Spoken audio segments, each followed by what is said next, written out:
What's up, guys? Welcome into MLB DFS Live for Tuesday, June 29th. I'm your host, Ben Hostler. I am not joined by anybody today. I am solo. Once again, no camera for me. New setup. Couple more things came in today. So I should have this up. Hopefully, I'm going to a bachelor party this weekend, so hopefully right after that, I will have everything set up and ready to go for the new stream setup. Hopefully, maybe we'll get in there for an early 4th of July, a little 4th of July stream maybe. I know there's normally day baseball, so maybe I'll have everything set up for then. Yeah, Bales looks good today. Bales looks really good. Shohei Ohtani is the man. Just gonna keep playing him, which we will discuss later on. This will probably be a quicker stream since I am by myself and I'm kind of just talking to myself, breaking down the slate. So if you guys have questions, I can really focus on those.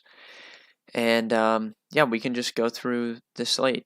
It's a big slate. I like it. I think yesterday on the stream, we pretty much, I think we nailed things. It didn't necessarily work out as much for my personal lineup, but I think overall we covered the slate pretty well in the stream. We talked about some interesting spots in tournaments, and they kind of panned out. So we can hopefully carry that over to tonight. So we're going to start off at pitcher here. Absolutely loaded pitching slate. I can't talk about all of these guys because I would be on here all day, but we have some big names at the top, including Brandon Woodruff, Robbie Ray, Walker Buehler, Trevor Rogers, Jose Urquidy, who I like a lot as well, as some other guys in the mid-tier like Charlie Morton and Lucas Giolito, James Kapralin as well for the A's. So lots going on at pitcher today. I think for someone like me that doesn't play a ton of lineups, mainly 2 or 3 every slate, these are the harder slates because you really have to take a stand and go all in on your pitchers because you're just not going to be able to play all of these guys unless you are playing a bunch of lineups. So for me, at the top, Brandon Woodruff is the clear number 1 for me on the slate. He is the highest priced pitcher on DraftKings at 11K, but if you look at him this season, he has been elite. I truly believe he is one of the best 5 or 6 pitchers in baseball. He has seen him and Corbin Burns both have kind of seen their spin rates decline with this whole crackdown on the foreign substances, but a lot of pitchers have experienced that. And if you look at his last start, he did still strike out 9 batters. So I do think it's going to affect a lot of these guys, but if we're still seeing good strikeout numbers for them, which we have seen from Woodruff, I'm just not going to worry about it as much. So Woodruff is my number 1 on this slate. I really feel good about him. He's dominated this Cubs team. They strike out a lot, and I think he's worth the 11K price tag here. So I really like him at the top. I really like Robbie Ray as well. So if we're looking at just the top 3, Woodruff, Robbie Ray, and Walker Buehler, all above 10K on DraftKings, I'm going to rank them in that exact order. I'm going to put Ray second in his matchup against Seattle. Obviously, this is one of the worst offenses in baseball. Robbie Ray continues to just be a new pitcher, right? 1 walk in his last start, 2 in the start before that. Highest, he had 1 start in April with 6 walks. Other than that, it's been 1, 2, or 3 every start. The strikeout numbers are good. Swing and miss stuff is there. The pitch count is there, and it's a really good matchup. So I think that you could play Woodruff and Robbie Ray together if you want. If you want to use Robbie Ray in tournaments over Brandon Woodruff, I don't mind it because I think those are the clear top 2 on this slate, and I like both of them in these matchups. I have no holes to poke in those 2. Buehler, I think, is fine. Not someone that I'm going to end up playing tonight. Giants are a pesky lineup. He's had 1 good start against them, one okay start against them, but you're getting him at no discount, right? He's 200 less than Robbie Ray and 700 less than Woodruff, and I think both of those guys are in much better spots. So Bueller is probably an X for me on the slate. If you're playing a ton of teams and you want to get to him, I don't mind it, but just not someone that I'm going to play. I actually like Jose Urquidy more than Walker Bueller in his matchup as well. Urquidy has been really good this season for the Astros. Doesn't get a ton of hype, but he's been solid. Had a nice 29 DK point game against the Orioles in his last start.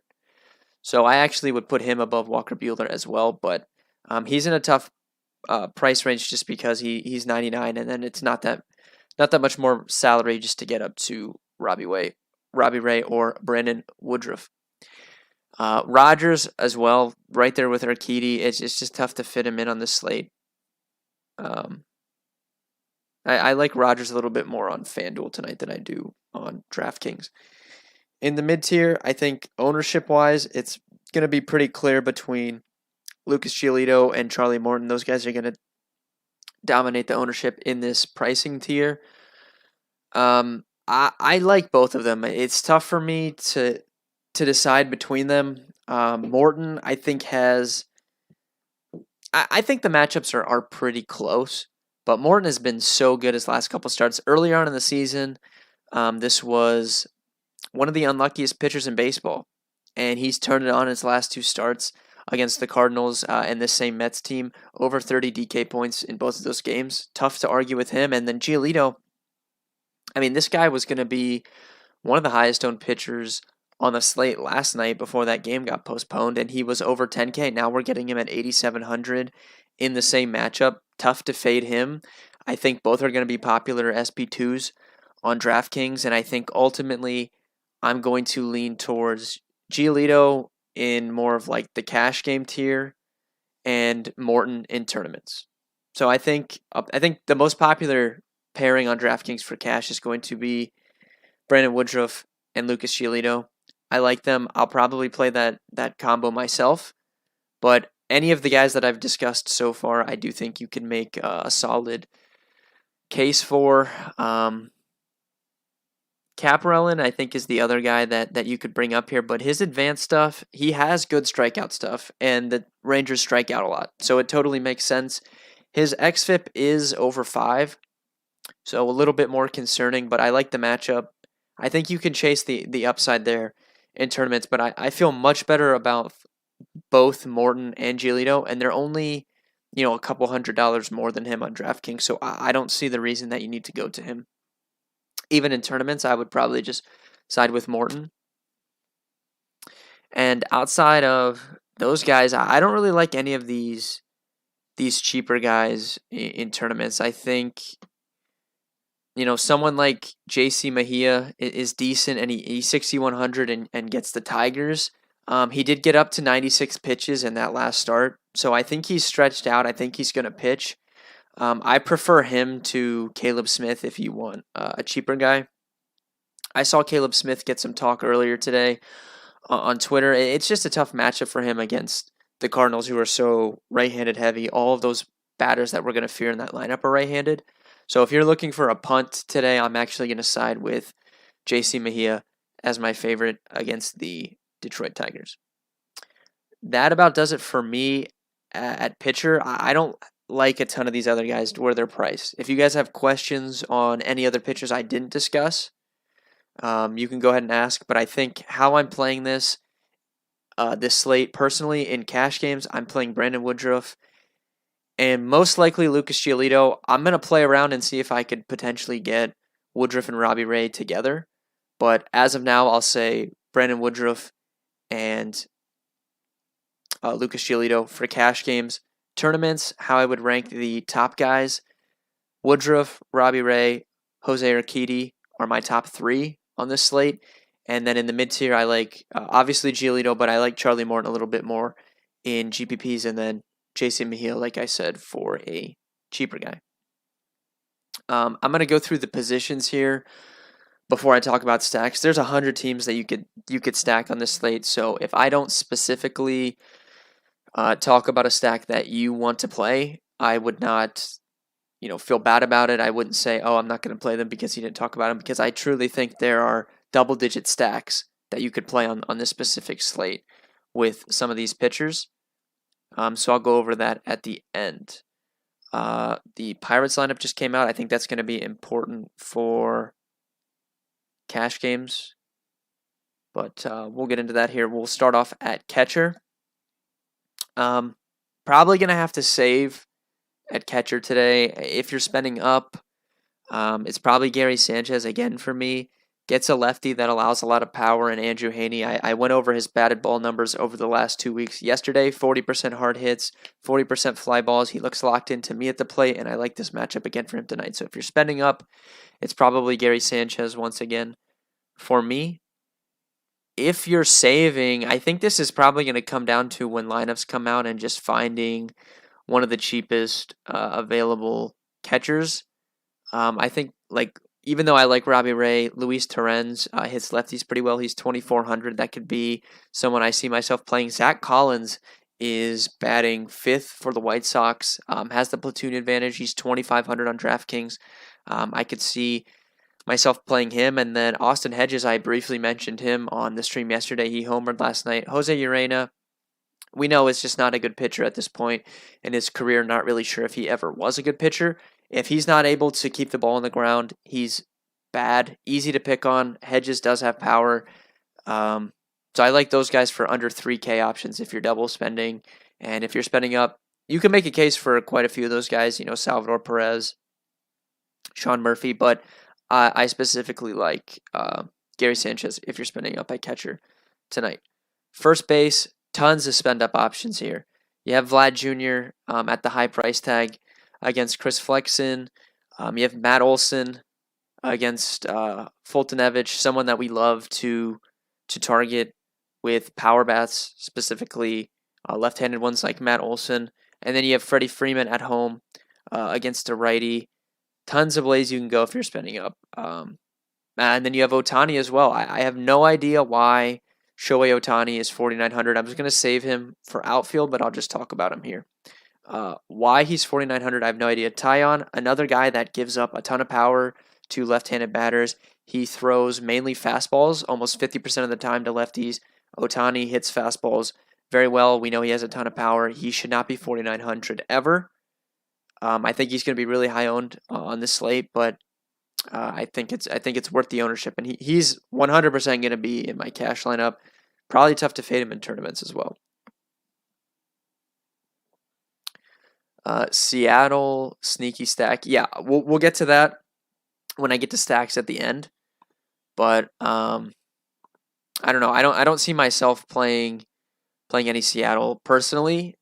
Like I've kind of talked about this a lot this season. I know other people have as well, but this just isn't the same Robbie Ray that we're accustomed to being fine stacking against. He's not walking guys.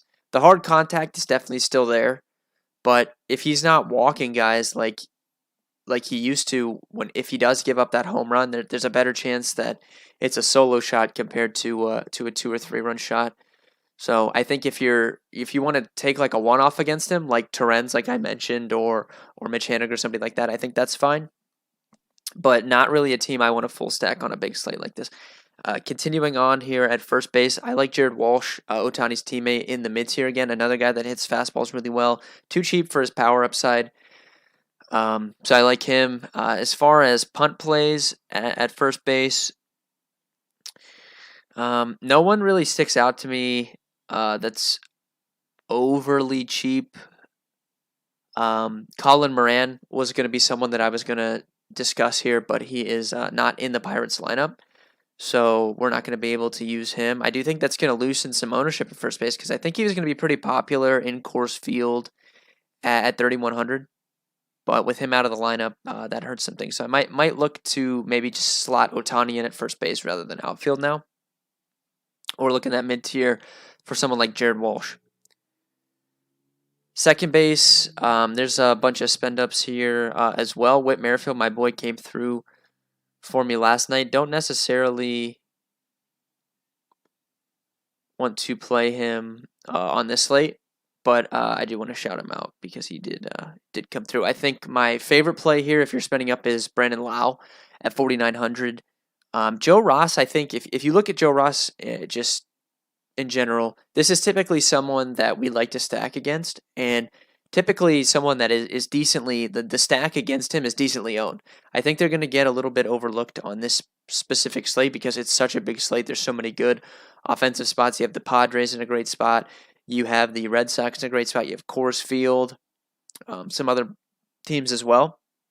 So I think there's a good chance the Rays are a little bit overlooked. They get a positive park shift going out of Tampa Bay, and he's under 5K for someone that has really good power upside. So I think if you're spending up, I like Brandon Lau. I also like Jake Cronenworth as a spend up. Padres are probably my number one stack on this slate. I wrote that up in final thoughts. So this is a good time if you guys are watching this or listening. Since you cannot see my face, there's not much to watch here. DFSkarma.com. You can check out my final thoughts for free for tonight's slate. $0. If you just roll over MLB on the website, click the MLB Final Thoughts page. It is fully updated for tonight's slate for free. Go check that out. Check out Bale's slate breakdown for free. J-Rube did Game Theory for free. So we have tons of free content for you tonight as well as this stream. If you want access to our core plays, you can pick up a membership there as well. But I did write in final thoughts that the Padres are my favorite stack. So I like Jake Cronenworth. If you're looking to save, I think you go back to Kike Hernandez, right? 3,800. Homered last night. Homered 2 days ago against Garrett Cole. I'm not so much worried about the righty-righty matchup because I think Keller is one of the worst pitchers on this slate. It's hot again in Boston. So I like Kike Hernandez at his price. I am Legend. What's up, man? Big friend of the stream. Glad you could tune in. You can't see my face. I don't know if you were watching earlier, but I'm getting a whole new computer setup. I'm going to have one of the best setups in DFS for streaming here soon. Everything's getting finalized. It's going to be done by this weekend, hopefully. So I have no camera at the moment. But I really appreciate you turning in. I respect you a lot. If you guys don't already follow him, I believe his Twitter handle is at IamLegendDFS. Go give my boy a follow. Continuing at second base, though, Jazz Chisholm, I think, is priced right there with Kike Hernandez as well.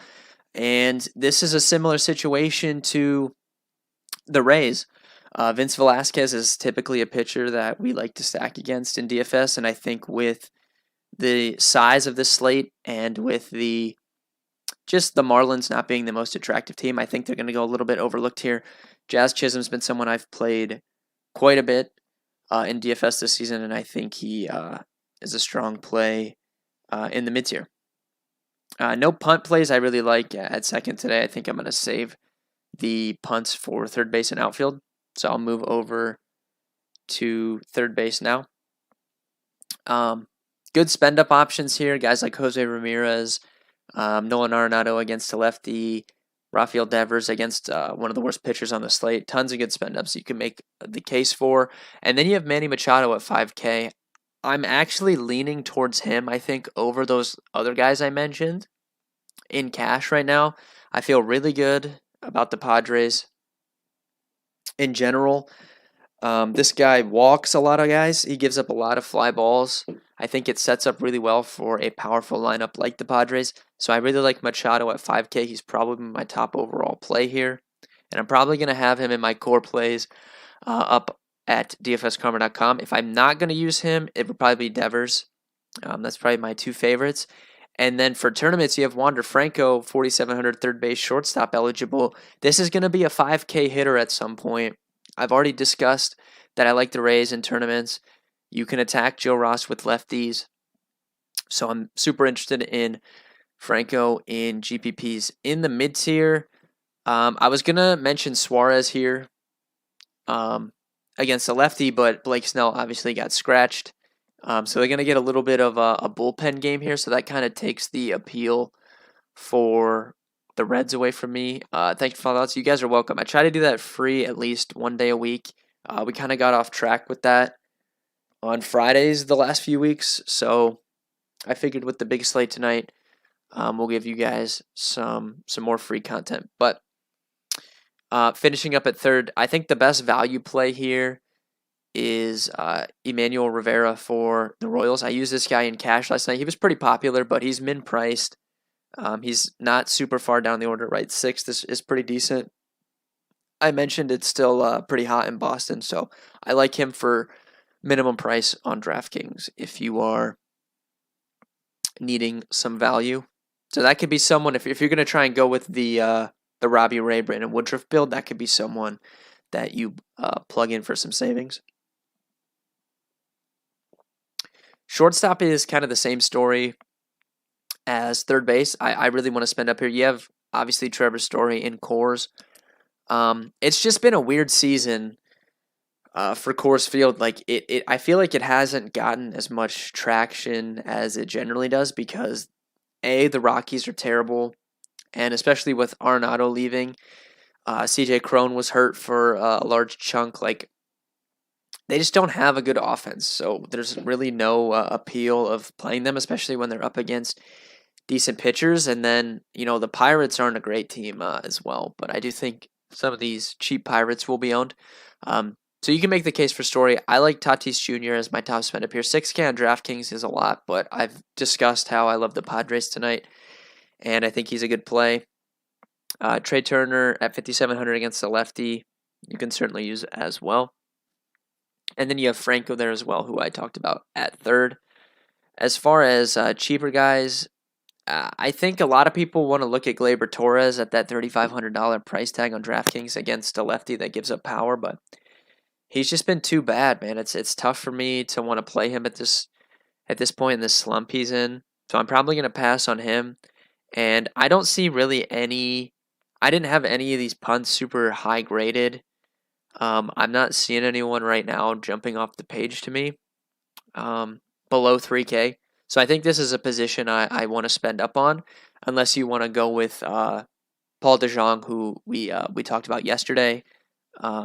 He's 2,800 against Caleb Smith. And I'll finish up here at outfield. If you guys have any more questions, feel free to drop them in. Tons of plays at outfield per usual on a big slate. In terms of spend ups, the Yankees guys against Haney have to be at the top of your board.